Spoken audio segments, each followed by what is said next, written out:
مسجد نبوی ہے، دیہاتی آیا اور آ کے بیٹھا، اس نے نماز پڑھی اور پھر نماز پڑھنے کے بعد کونے میں جا کے پیشاب کر دیا۔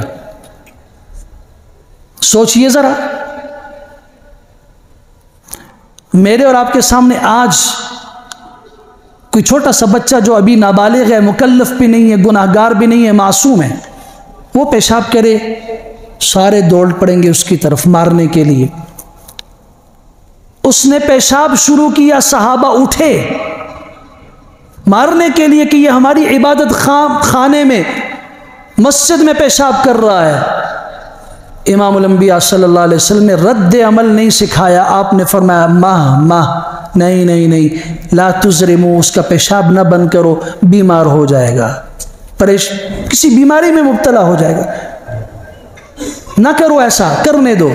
جب وہ پیشاب سے فارغ ہوا، امام الانبیاء صلی اللہ علیہ وسلم نے بلایا، اس کے سینے پہ ہاتھ رکھا، پشت پہ ہاتھ رکھا، آپ نے فرمایا دیکھو ان هذه المساجد بیوت اللہ، یہ مساجد اللہ کے گھر ہیں، لا تصلح لشیء من هذا العمل، یہ عبادت کے لیے ہیں، قرآن کی تلاوت کے لیے ہیں، نماز کے لیے ہیں، سجدے کے لیے ہیں، یہاں ایسا نہیں کیا جاتا۔ لا تصلح لشیء من هذا العمل، یہ جو تم نے کیا ایسا کام یہاں نہیں کرتے۔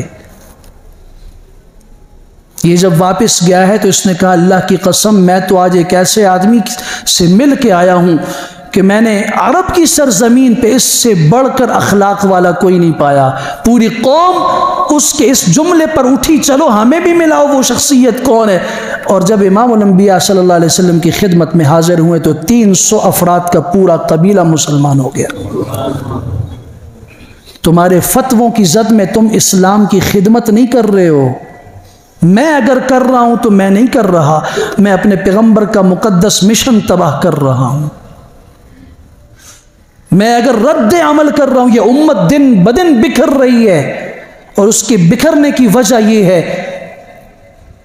کہ محراب و منبر سے اس طرف توجہ دلانا ہی چھوڑ دی گئی جس طرف امام الانبیاء صلی اللہ علیہ وسلم نے امت کو کھڑا کرنے کا پوری زندگی آپ نے اس پہ کوشش کی، محنت کی۔ سیدنا علی المرتضیٰ یہودی کو گرائے ہوئے ہیں جنگ میں، تلوار نکالی، سر قلم کرنے والے ہیں، اس نے تھوک دیا۔ آپ سب نے یہ واقعہ پڑھا ہے کتابوں میں، اس نے تھوکا، حضرت ہٹ کے ایک طرف کھڑے ہو گئے۔ وہ کہتا ہے میں نے تو اس لیے کیا کہ آپ مجھے ترسا ترسا کے نہ ماریں، آرام آرام سے نہ ماریں، میں آپ کو غصہ دلا کے یہ کہنا چاہتا تھا کہ موت تو میری ہے، ابھی تو میں نے مرنا ہے، تاکہ ایک ہی وار سے غصے میں آ کے میرا سر آپ تن سے جدا کر دیں اور مجھے تڑپ تڑپ کے مرنا نہ پڑے، ایک ہی وار سے میں ختم ہو جاؤں۔ میں نے آپ کو غصہ دلایا، آپ ایک طرف ہو گئے۔ حضرت علی نے فرمایا میں اپنے رب کی رضا کے لیے، اعلاء کلمت اللہ کے لیے تمہیں گرا کے تمہارے سینے پہ چڑھ کے تمہارا سر قلم کرنا چاہ رہا تھا، اب اس میں میرے نفس کا غصہ بھی شامل ہو گیا، اور مسلمان کی شان نہیں ہے کہ وہ اپنے نفس کے غصے کو اللہ کی رضا کے اوپر غالب کرے۔ میں اللہ کے لیے کرنا چاہ رہا تھا، اب اس میں میرا بھی ساتھ جذبہ شامل ہے، میں اس عمل کو ضائع نہیں کرنا چاہتا۔ ان الفاظ کی تعبیر میں اپنے لفظوں میں یوں کہنا چاہتا ہوں، حضرت علی یہ بتانا چاہتے تھے کہ مسلمان عمل کر کے دکھاتا ہے، رد عمل کے طور پہ کچھ نہیں کرتا۔ اب اگر میں تمہارا سر قلم کرتا یہ رد عمل تھا، میں تو عمل کو زندہ کرنے کے لیے جہاد کے لیے نکلا ہوں، اعلاء کلمت اللہ کے لیے نکلا ہوں، رد عمل کے طور پہ نہیں نکلا۔ اور تو اور میری اور آپ کی ماں سید عائشہ صدیقہ رضی اللہ تعالیٰ پہ تہمت لگی، منافقین نے تہمت لگائی، تہمت معمولی نہیں، بدکاری کی، زنا کی تہمت لگائی کہ صفوان بن معطل کے ساتھ، تفصیلی روایت صحیح بخاری کے اندر پڑھ لیجئے گا، غزوے سے واپسی کے موقع پر امام الانبیاء صلی اللہ علیہ وسلم 1 مہینے تک پریشان رہے۔ سوچئے نا آج ہمارے ساتھ یہ معاملہ ہو، نیند اڑ جائے گی۔ جب سے ام المومنین کو پتہ چلا، فرمایا اللہ کی قسم نہ دن کو سوئی ہوں نہ رات کو سوئی ہوں۔ یہی حال امام الانبیاء صلی اللہ علیہ وسلم کا ہے، پریشانی میں دن رات گزر رہے ہیں۔ کیوں؟ پیغمبر کی زوجہ کے اوپر، پیغمبر کی بیوی کے اوپر تہمت لگی ہے، اور وہی کا سلسلہ ابھی تک رکا ہوا ہے۔ اللہ کی طرف سے وحی نہیں آئی. 1 مہینہ گزر گیا. اماں فرماتی ہیں اس مہینے میں حضور صلی اللہ علیہ وسلم نے مجھ سے محبت کے ساتھ بات نہیں کی. جب میں نے اجازت طلب کی میں اپنے ماں باپ کے پاس جانا چاہتی ہوں، آپ نے فرمایا جاؤ. جبکہ اس سے پہلے جب بھی میں نے کہا آپ نے ہمیشہ فرمایا عائشہ رکو، کل میں چھوڑ دوں گا، میں بھی تمہارے ساتھ چلا جاؤں گا، بعد میں چلی جانا. پہلی دفعہ میں نے اجازت مانگی، آپ نے فرمایا جاؤ.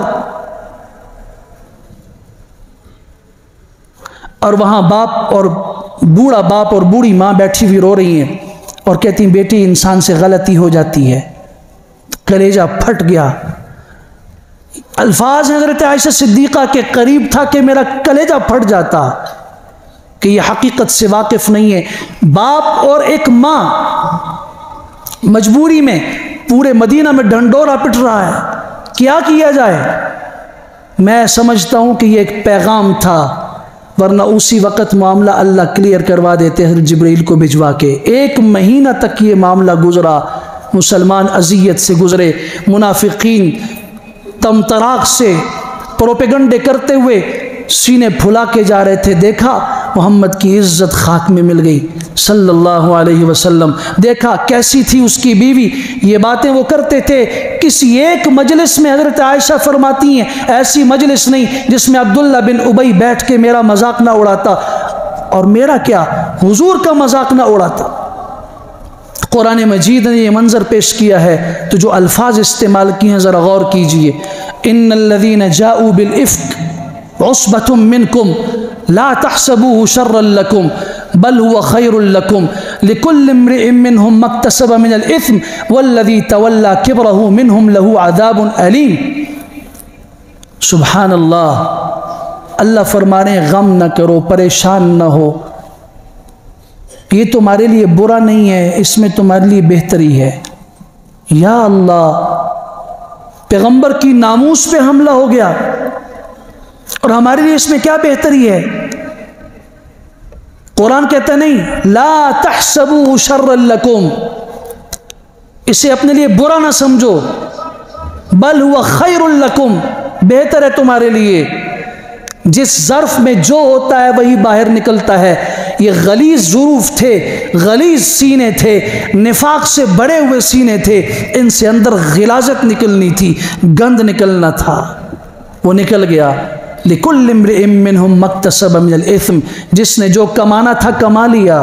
وَالَّذِي تَوَلَّى كِبْرَهُ، جس نے یہ تہمت باندھی اس نے بہت بڑا گناہ اٹھایا. تم پریشان نہ ہو. کیا مطلب؟ اللہ تعالیٰ یہ بتا رہے ہیں کہ نہیں، تمہیں حالات کے اندر رد عمل کی طرف جانے کی ضرورت نہیں ہے. تم ابھی رکو، میں عزتوں کا مالک موجود ہوں، عزتیں دینے والا بھی میں ہوں، ذلیل کرنے والا بھی میں ہوں، طاقت دینے والا بھی میں ہوں، چھیننے والا بھی میں ہوں، مملکت کے تخت پہ بٹھانے والا اور وہاں سے اتار کے تختے پہ لے جانے والا میں ہوں. جیل کی سلاخوں سے یوسف کو نکال کے مصر کے تخت کا والی بنانے والا میں ہوں. اور کبھی ایسا ہی کہ مصر کے تخت پہ بیٹھے ہوئے فرعون کو پانی کے ایک غوطے سے دبو کے اس کو قیامت تک کی انسانیت کے لیے عبرت بنانے والا بھی میں ہوں. صبر کرو، صبر کرو، رد عمل نہ کرو، عمل پہ چلو. رسول اکرم صلی اللہ علیہ وسلم نے امت کو عمل پہ چلایا، رد عمل پہ نہیں. حضور کی سیرت کا تیسرا اہم پہلو اور پیغام میرے اور آپ کے لیے یہ ہے کہ حضور اقدس صلی اللہ علیہ وسلم کی پوری زندگی امن اور سکون سے گزری ہے. تصادم سے آپ نے گریز کیا ہے. ان سارے حالات میں کبھی آپ نے تصادم نہیں کیا. جس طرف تصادم آتا تھا آپ نے فرمایا صلی اللہ العافیہ، اللہ سے عافیت مانگو. اللہم انا نسألک العافیت فی الدنیا والآخرہ، اے اللہ دنیا میں بھی عافیت کا سوال کرتے ہیں، آخرت میں بھی عافیت کا سوال کرتے ہیں. آپ کے سامنے جب بھی دو معاملے پیش آئے، یہ کریں یا یہ کریں، احادیث پڑھیے، پوری سیرت میں آپ کو یہ ملے گا. حضور اقدس صلی اللہ علیہ وسلم نے ان میں سے جو آسان تھا امت کے لیے اس راستے کو چنا، جو مشکل تھا کبھی اس پہ نہیں گئے. صحابی خون سے لبریز ہیں، زخموں سے چور ہیں، یا رسول اللہ اجازت دیجئے، ان مشرکین کا ظلم بڑھ گیا ہے، نہ ہمیں یہ بیت اللہ میں نماز پڑھنے دیتے ہیں، نہ ہمیں سکھ اور چین سے جینے دیتے ہیں، یہ دیکھیے نا کیا کر دیا۔ آپ نے فرمایا کفو ایدیکم، اپنا ہاتھ بند رکھو، مٹھی بند رکھو، تصادم نہیں، جب وقت آئے گا تو دیکھ لیں گے، ابھی صبر کرو۔ ہمارے ہاں تو کہا جاتا ہے کہ اینٹ کا جواب ہم پتھر سے دیں گے، تم ایک کرو گے تو ہم دو ماریں گے، تم ایک دانت توڑو گے ہم پورا منہ ٹیڑھا کر دیں گے۔ یہ جملے سیرت النبی کی تعلیمات کے نہیں ہیں، کسی اور سے ملے ہوں گے، ہمیں پیغمبر کی زندگی میں تصادم نہیں ملتا۔ اور چوتھا پہلو اور چوتھا پیغام جو ہمارے لیے ہے زندہ قوم کے لیے، وہ ہے حضور اقدس صلی اللہ علیہ وسلم کی سیرت کا سب سے اہم پہلو، وہ ہے اجتماعیت۔ وَاعْتَصِمُوا بِحَبْلِ اللَّهِ جَمِيعًا، اللہ کی رسی کو مل کر مضبوطی سے پکڑو، وَلَا تَفَرَّقُوا، تقسیم نہ ہو، كُونُوا عِبَادَ اللَّهِ إِخْوَانًا، اللہ کے بندوں بھائی بن جاؤ، انما المؤمنون اخوہ، ایمان والے سارے بھائی ہیں، کبھی ان کے بیچ میں معاملہ ہو گیا فاصلحوا بین اخویکم، اپنے بھائیوں کے بیچ میں اصلاح کرو، توڑ نہ پیدا کرو، واتقوا اللہ، اللہ سے ڈرو، لعلکم ترحمون، تاکہ تم پہ رحم کیا جائے۔ یہ پیغامات کیا ہیں؟ یا ایھا الناس، خطبہ حجۃ الوداع میں، اے لوگو، ان الرب رب واحد، بے شک رب ایک رب ہے، اس کے ساتھ اور کوئی شریک نہیں، وَإِنَّ الْأَبَ أَبٌ وَاحِدٌ، اور انسانیت کا باپ بھی ایک ہے، أَلَا وَهُوَ آدم، سنو وہ صرف آدم علیہ السلام ہیں جن سے پوری نسل انسانیت چلی ہے، تم سب کا باپ ایک ہے، تم پٹھان ہو، پنجابی ہو، سندھی ہو، عربی ہو، عجمی ہو، تم کسی قوم سے تعلق رکھنے والے ہو، اپنی جڑ کو دیکھو، بنیاد کو دیکھو۔ الا وہو آدم، وہ حضرت آدم ہے، الا کلکم بنو آدم، تم سب آدم علیہ السلام کی اولاد ہو، وآدم من تراب، آدم علیہ السلام مٹی سے بنے ہیں، تمہیں بتایا کہ تمہارے اندر مٹی کی صفت ہونی چاہیے، خاک والی صفت ہونی چاہیے، خاک ہو جاؤ اگر اللہ کے ہاں تم عزت پانا چاہتے ہو، نہیں انک لن تخرق الارض، تمہیں اگر اپنا خاکی ہونا بھول گیا ہے تو تمہارے پاؤں زمین پہ مارنے سے کیا زمین پھٹ جائے گی؟ اور کیا تم جب سینہ تان کے چلو گے تو تم آسمان کی بلندیوں کو پہنچ جاؤ گے؟ انک لن تخرق الارض ولن تبلغ الجبال طولا، تو پھر کیوں؟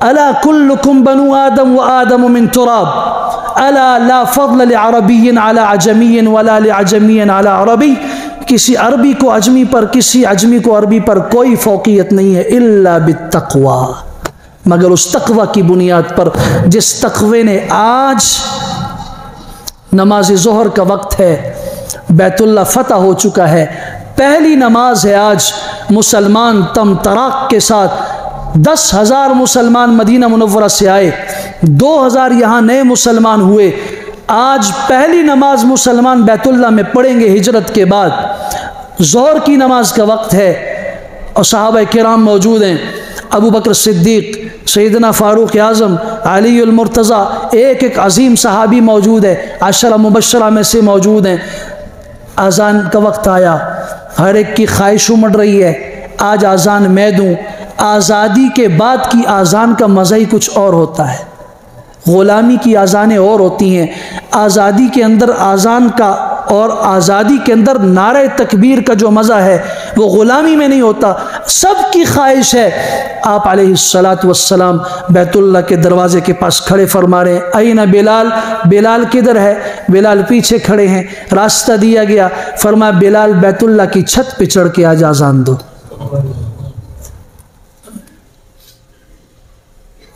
یہ ایک فرد کا معاملہ نہیں تھا، اگر بصیرت موجود ہو اور دل کے اندر کچھ عقل اور شعور موجود ہو نا، تو یہ ایک پوری امت مسلمہ کے نام پیغام تھا۔ یہ اسلام کے اندر خاندان نہیں چلتے، اسلام میں نسب کا سکہ نہیں چلتا، اسلام میں قومیت نہیں چلتی، زبان نہیں چلتی، میں پٹھان ہوں اور میں آوان ہوں اور میں قریشی ہوں اور میں آل رسول میں سے ہوں۔ یہ آل رسول کہاں کھڑے تھے آج؟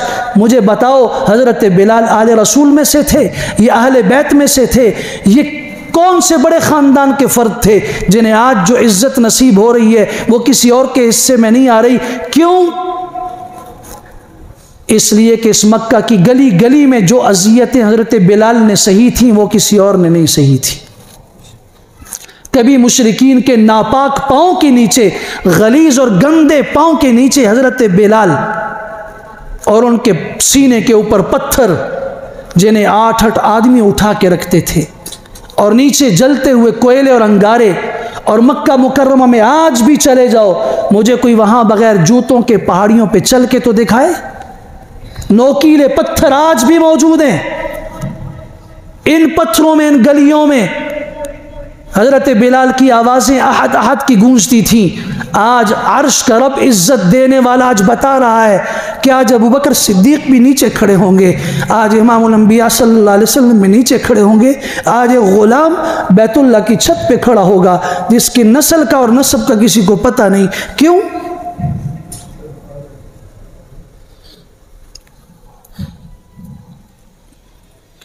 اسلام قربانی کے نتیجے میں عزت دیتا ہے۔ وہ احد احد یہاں نیچے سے گونجتی تھی، آج روئے زمین کے سب سے مقدس اور سب سے مطہر اور سب سے مزکا اور سب سے مجلہ اور سب سے مصفہ مقام پر، سب سے بلند ترین مقام بیت اللہ کی چھت پہ کھڑے ہو کے آج اگر آذان دے گا تو وہ سیدنا بلال ہوں گے۔ وہاں ابو جہل کے بھائی حارث بن ہشام جو بنو مخزوم قریش کا عظیم سردار ہے، زبان سے نکلا، اما وجد محمد غیر هذا الغراب الاسود مؤذنا، کیا محمد صلی اللہ علیہ وسلم کو اس کالے کوے کے علاوہ کوئی مؤذن نہیں ملا تھا؟ یہ جملہ نکلا، حضرت جبرائیل آ گئے اور بجائے اس کے کہ کوئی حضور کو بتاتا کہ پیچھے حارث نے یہ بات کہی ہے، آپ اٹھائیں تفسیر الدر المنصور کو، تفاسیر اسلام اٹھا کے پڑھیں، آپ سب نے لکھا ہے کہ اس آیت مبارکہ کا جو سورہ حجرات کی آیت ہے، یا ایھا الناس انا خلقناکم من ذکر وانثی وجعلناکم شعوبا وقبائل لتعارفوا ان اکرمکم عند اللہ اتقاکم، یہ حضرت بلال کے متعلق نازل ہوئی، اس جملے کے تناظر میں نازل ہوئی۔ تم اسے کالا کوا کہتے ہو، تمہیں پتہ ہے کہ یہ کون ہے؟ یہ چلتا زمین پہ ہے، اس کے قدموں کی آہٹ جنت میں محمد رسول اللہ کو سنائی دیتی ہے صلی اللہ علیہ وسلم۔ اجتماعیت آپ نے پیدا کی، قومیت کو ختم کیا۔